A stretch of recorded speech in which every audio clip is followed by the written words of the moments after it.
On this week's episode of The Masked Singer, we're going to see the end of Group C.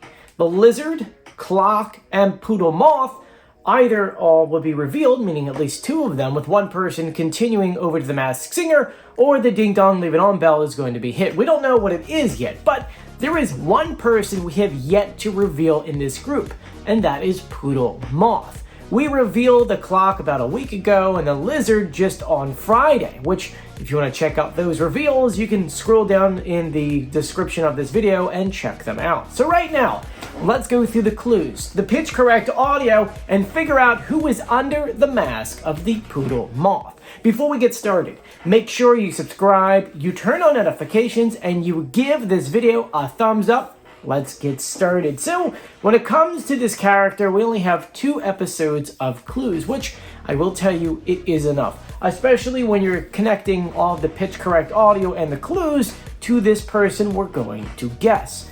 And before we start rolling through the clues, let me know in the comment section, who do you think it is? And, of course, if there are any clues that we don't answer, because we do answer the clues, and there's something you may know that we didn't talk about, let me know in the comment section below.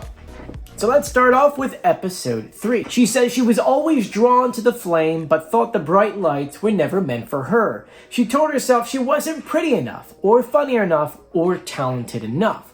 So, quote, I took a back step and helped others achieve their dreams. So maybe someone who coached someone, maybe an agent.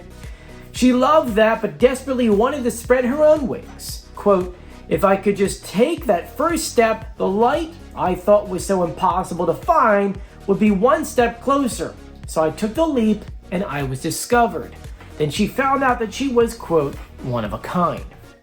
We had some visual clues from that episode: a full moon, a street lamp that lights up as she walks by, a black cowboy hat, a book with an American flag, a collection of candles, and a floating lanterns over a skyline.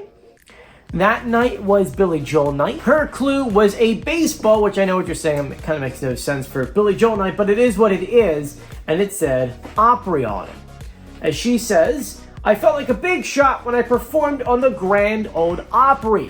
To someone who clearly sings country music, or gospel, or inspirational kind of stuff like that. Now we move into episode 4. She says, in my life, I was raised to know one thing. Sometimes the ones you love leave without so much as a letter. My dad left a hole in my heart that I have never filled. So someone who clearly lost her father when she was younger. She says that she would send him letters but always got a return to sender in a reply, each of them breaking her heart. So maybe that meant that she really wasn't in touch with him as often. Maybe she lived kind of far away. She says she learned to use her talents to help other kids looking for answers she always was, which is a really, really good clue. The visual clues for that episode include letters her writing to her father that says return to sender. Then we saw a note that says you're enough, and then a jar of fireflies plus a lighthouse. For the TV theme night clue, hers was Gilmore Girls, and she says, I have a very special connection to Gilmore Girls that hits very close to home. That in itself is kind of like a ringer on who could be under this mask. Now it's time for the pitch correct audio. If you don't know what that is, every single week Fox airs these clue packages, and in those clue packages is the real celebrity speaking. But Fox is smart. Like, we can't put the real voice in there because people will know who it is by listening to the voice. So they take the audio, they speed it up, they pitch it down, they do what they can to make it sound like an alien. Now, I'm an audio producer in New York City, it's my job to make audio sound good, and in the case of The Masked Singer, it's slowing it down, pitch correcting it, that way we know who is under the mask. You can hear the real voice.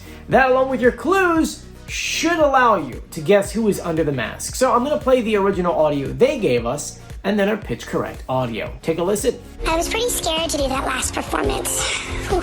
It's not always easy to put myself out there. I was pretty scared to do that last performance. Whew. It's not always easy to put myself out there. My dad left a hole in my heart that I'd never have filled. I'd send him letters that were always returned to sender, with each return stamp breaking my heart. If that one person whose only job is to love you won't, then who will? Oh, wow. Until one day, I decided to write a letter to myself.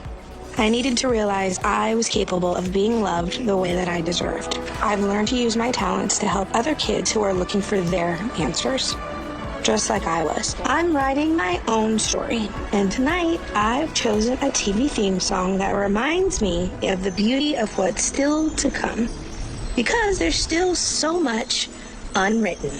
Who do you think that is? I think it's Chrissy Metz. Now, I'm going to go through the clues in a moment, but let's compare the pitch correct audio to her speaking, and then the Poodle Moth singing and her singing. Take a listen. I was pretty scared to do that last performance. Whew. It's not always easy to put myself out there. As we heard earlier, I wrote a children's book and a children's album. I just want someone that I can talk to. Someday you'll look up at the mountain and you'll feel so small. Ding, ding, ding, ding, ding. I think we have a winner. What do you think? Let me know in the comment section below. Let's go ahead and answer some of these clues. She says she wasn't pretty enough, funny enough, or talented enough, so she took a step back and helped others achieve her dream. A lot of clues right there. She is talking a lot about body shamers, especially growing up. She was even body shamed from her stepfather, which another clue we'll get to in a moment. She talked about her body weight in her latest book and how she overcame that throughout the years. She moved from Florida to California to get into the Hollywood movie making, TV making business. But instead of acting, she became a junior agent and then eventually became an agent. After a while, she started doing auditions. She got an Entourage and a couple other parts, American Horror Story, before finally getting on This Is Us. And according to her, she only had 81 cents in her bank account, which is quite interesting. You actually hear that a lot with actors. It's like they're at the point to where they're about to give up and they get like the role of a lifetime. She said that she took a leap and she was discovered. Once again, she was on unemployment. 81 cents in her bank account. Went for that audition. She wasn't even planning on it. A friend said, why don't you just do it? Everyone was going for this pilot and she got it. When it came to the visual clues, we saw a black cowboy hat. She sings country music. She has a country album coming out. She's put out a couple of singles over the past 2 years. I know because I've been pulling her music. We saw an American flag on a book. Could mean two things. One is we know that she put out her own book. So that book was called, I wrote it down here, This Is Me, Loving the Person You Are Today. Or you could say American flag could be American Horror Story because you read horror books. So you can kind of go one or two ways. The candles. She worked on Disney's Candlelight Processional at Walt Disney World. Kind of a good clue right there. The floating lanterns, you're going to see a lot of like things like that. You know, street lamps and I think they said lightning bugs and things like that. And I think that has to be a connection to This Is Us because that was a drama. That's just my guess right there. Billy Joel Night. Baseball with Opry on it. She has sang on the Grand Ole Opry. And what is funny is one of the clips I gave you as an example is from the Grand Ole Opry. Next is episode 4. Her talking about losing her dad. She did. They had a very complicated relationship and she lost him when he was young. And they actually moved around a lot. I think she was born in Japan and moved around. So very interesting with her father, and then obviously had a really bad time with her father or stepfather. She says she used her talents to help kids looking for answers like she was. She was an agent once again. So she went out and helped out younger kids, kind of do things like that. But I also want to say that her character on the show also helped out younger kids, especially when it came to body shaming. So you can kind of go both ways with that. Visual clues, lighthouse and a jar of fireflies. Once again, I think it refers to This Is Us being a drama. Letters to her father. We know that she did that. Then a note that says, You Are Enough. I think that's a play off of her book. And then the TV theme night. Gilmore Girls. I love this clue. That song, by the way, is called Where You Lead. I know because my wife watches Gilmore Girls every single night. I grew up watching Gilmore Girls, so it's a good clue because if you watch the show, you would know that there's a character called Jess on it, which is Rory's lover, or I guess at one point, because she's got like 3 of them during the entire series. And that's played by Milo. Milo just so happens to be on This Is Us, same as Christy. See that connection there? So when she talks about hits very close to home, it does right there. So there you guys go. Those are all of the clues. on how we could figure out who is under the mask of Poodle Moth. Did you get it right? Did you get it wrong? Let me know in the comment section below. And if you haven't done so yet, please subscribe, turn on notifications, and give this video a thumbs up. I'm Joey. I'll see you later. Bye.